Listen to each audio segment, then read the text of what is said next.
We'll guide you through how to go incognito on an iPhone. If you find this useful, then consider subscribing and liking the video. Here we are on my iPhone, and so you want to go incognito. So first of all, what does this mean? Well, it means when you go and browse, specifically in Safari, your web data and your web search and your different browsing data is not going to go and be saved. So if you go and browse just in normal mode, it's all going to be saved to Safari. But if you go incognito, it's not going to be. So perhaps you want to go and search something which you don't want to be saved. We'll guide you through how you can go and achieve this. Make sure you watch this full video so you know exactly what you need to do in order to go about this. So to go and get started with this, you need to come and open up Safari like so.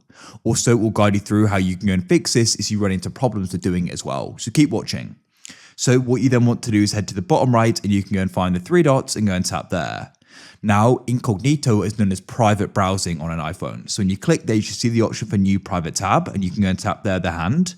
You can see though, I get this saying it's not available. So let's go and make it available.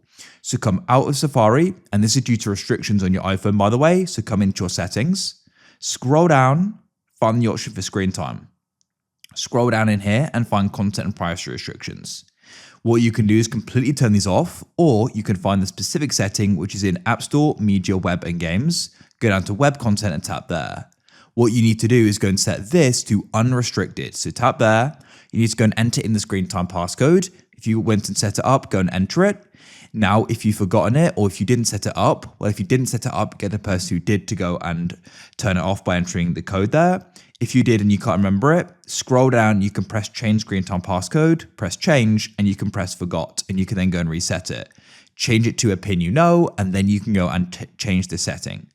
Then we can come here, press the three dots in the bottom right, and then press new private tab. And that's it, we're now in private browsing, also known as incognito.